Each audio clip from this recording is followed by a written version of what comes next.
Madame, Monsieur, bonjour et bienvenue au 13h de ce samedi 21 juillet 2018 sur la télévision du Monde. Ouvrons cette édition de l'information en parlant d'élections présidentielles au Cameroun.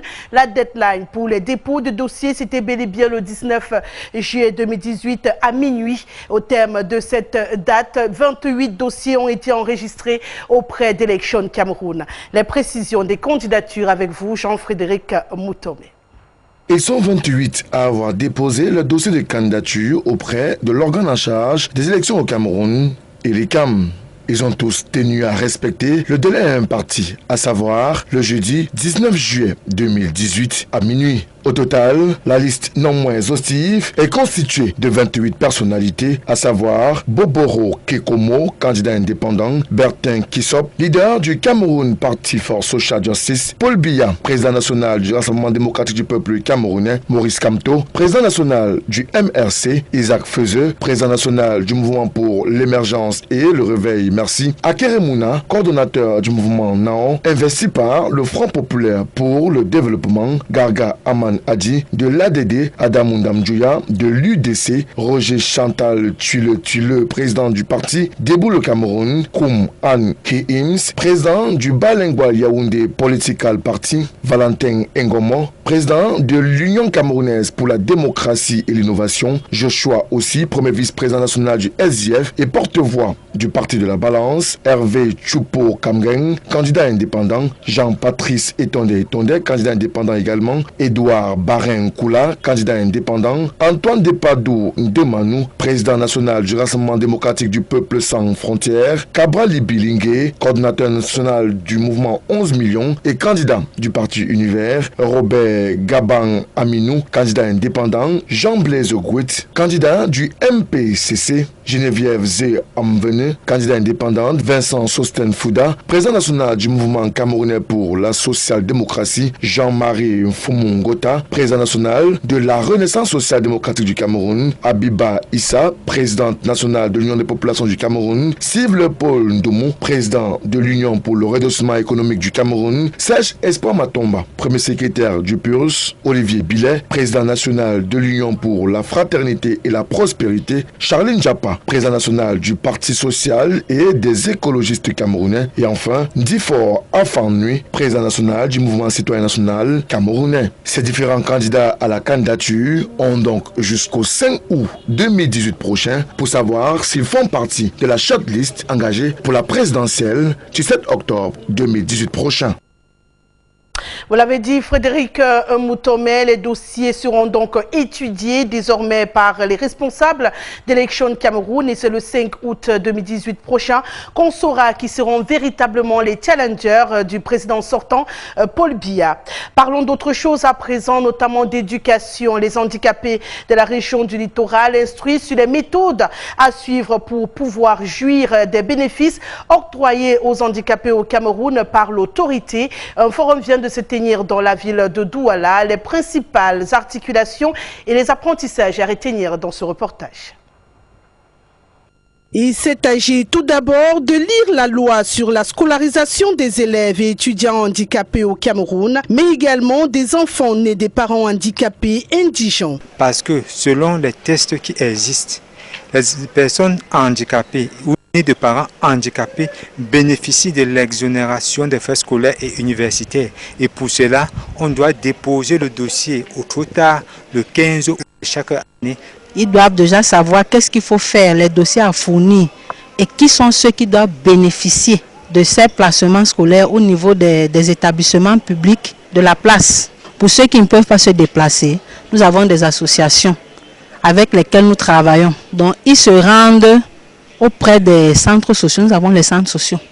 Oui, là-bas, on leur donne la composition du dossier qu'ils déposent au niveau des centres sociaux et le centre social achemine à la délégation départementale des affaires sociales qui traite et transmet à la délégation des enseignements secondaires afin que ces enfants puissent bénéficier de la scolarisation. Les placements scolaires, des exonérations de frais exigibles dont ils doivent bénéficier, compte tenu non seulement du handicap et de l'indigence des familles. Des dispositions administratives nécessaires qui sont malheureusement très peu vulgarisées et qui se heurtent très souvent au refus d'implémentation sur le terrain. Nous pouvons féliciter un bon nombre de proviseurs qui commencent à exécuter l'exonération telle que c'est prévu, si bien que l'enfant handicapé ou le parent handicapé ne paye rien dans son établissement, tout comme nous déplorons certains proviseurs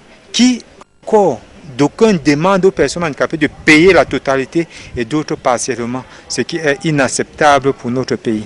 Ils ne veulent pas respecter la loi de 2010.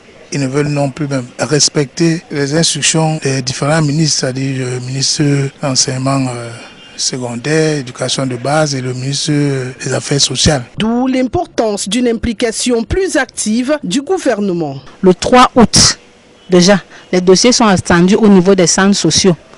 Et le délai au niveau de la délégation départementale pour acheminer aux enseignements secondaires, c'est le 15 août. Donc nous les sensibilisons dès maintenant afin qu'ils prennent acte pour éviter le dépôt des dossiers tard. Parce que quand c'est tard, c'est un travail d'équipe et il est volumineux. Il importe de relever que cette initiative louable du réseau des organisations dynamiques de défense des droits des personnes handicapées, regroupant 20 associations, gagnerait à être réitérée.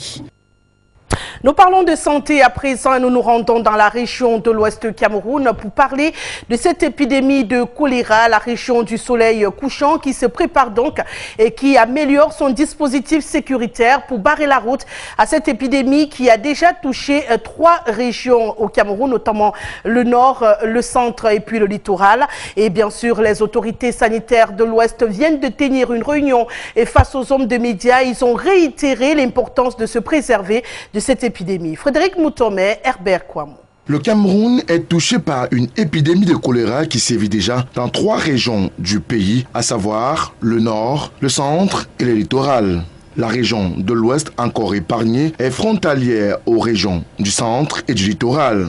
Compte tenu du flux des populations de ces 3 régions et leur brassage, les autorités sanitaires de la région de l'Ouest renforcent le dispositif de prévention contre cette maladie grave et très contagieuse causée par le vibrio cholérique et qui se manifeste par une diarrhée liquide et abondante. Les comités administratifs et techniques sont en alerte maximale. La sensibilisation contre le choléra s'intensifie à tous les niveaux. Ce jeudi 19 juillet 2018, le délégué régional de la santé publique pour l'Ouest et le coordinateur du centre régional Ouest de prévention et de lutte contre les épidémies étaient face aux hommes et femmes de médias de la région de l'Ouest. Au menu des échanges, la gestion de l'épidémie de choléra et l'harmonisation de la communication autour du choléra. Pour le délégué régional de la santé publique pour l'Ouest, il est question d'user de tous les canaux de communication pour barrer la voie au choléra. Je vous dirais qu'il n'y a encore eu aucun cas, en tout cas de diarrhée notifié, dont on dit suspect pour qu'on puisse détecter un cas confirmé. Non, je vous dis, il n'y a pas encore eu de cas à l'Ouest. On va éviter les cas.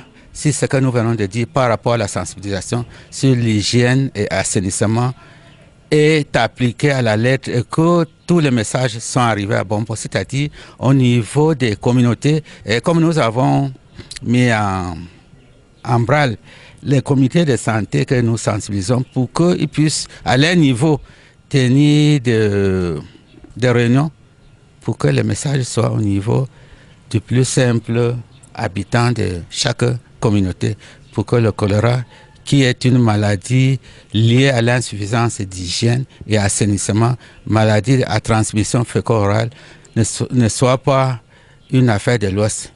Le coordinateur régional de prévention et de lutte contre les épidémies de l'Ouest, quant à lui, a revisité les causes, les manifestations et surtout les méthodes de prévention du choléra. C'est de laver proprement les mains avant de manger.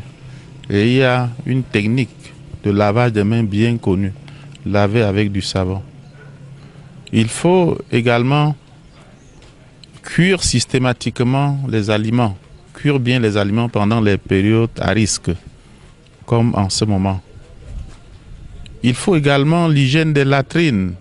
Est-ce que nous avons une latrine chez nous?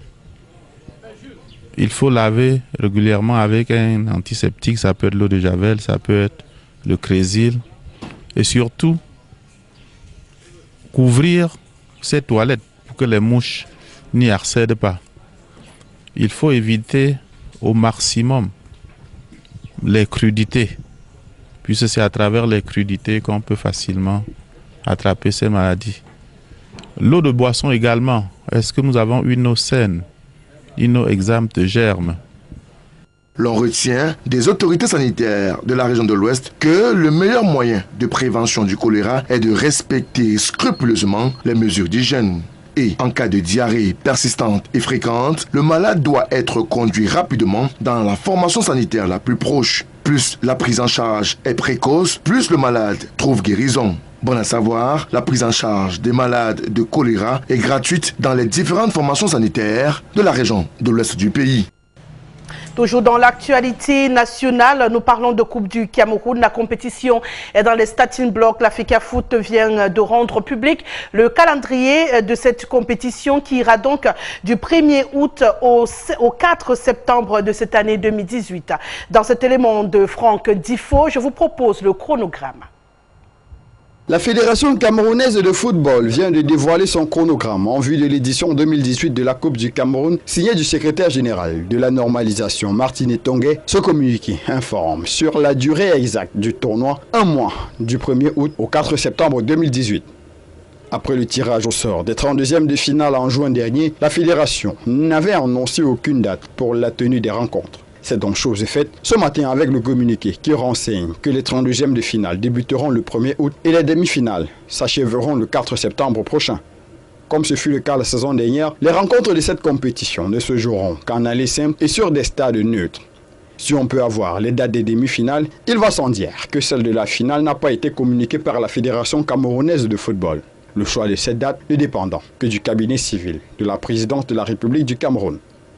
Le tirage au sort des 32e de finale avait été effectué le 30 juin dernier au siège de la Fédération camerounaise de football avec des rencontres intéressantes telles que Eding Aigle, PWD face au Racing Club de Bafoussam, Colombe Rainbow de Bamida, National contre Catholic University ou encore Avion contre École de football des Brasseries du Cameroun.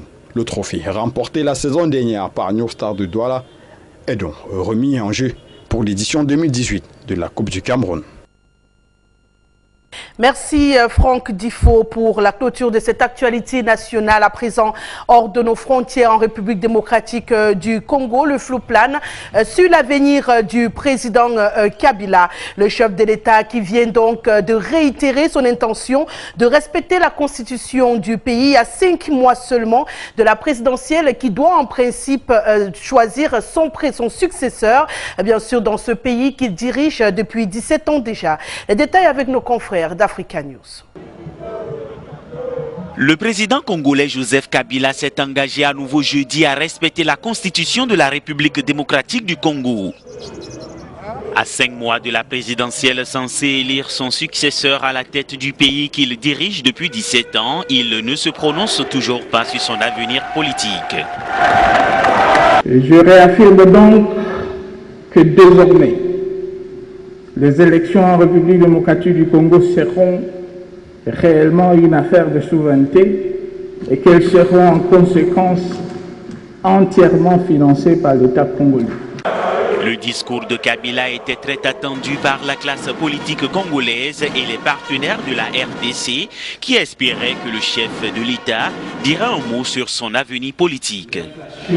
Parmi les candidats déclarés à la présidentielle figure l'opposant politique en exil Moïse Katumbi. Ancien allié du président, Moïse Katumbi a été condamné à 3 ans de prison en 2016 dans une affaire immobilière et est menacé d'arrestation dès son retour en RDC. Au Kenya, la branche kenyane d'Amnesty International s'insurge sur la condamnation d'une jeune femme ancienne reine de beauté par le tribunal. Africa News.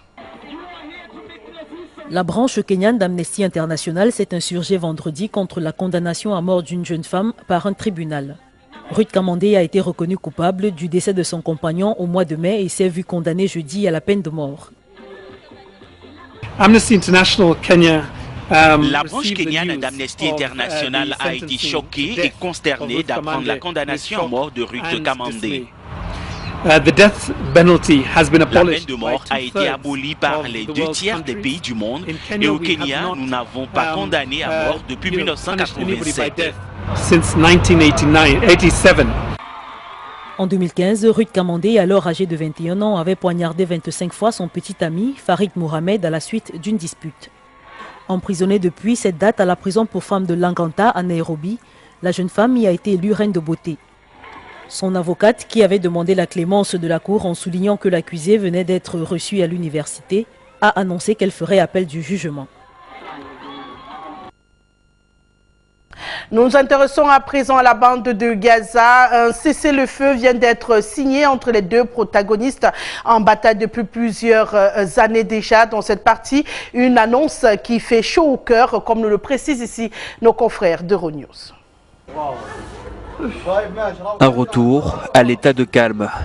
Un accord de cessez-le-feu a été trouvé dans la nuit de vendredi à samedi entre le Hamas et Israël, a annoncé le mouvement islamiste palestinien.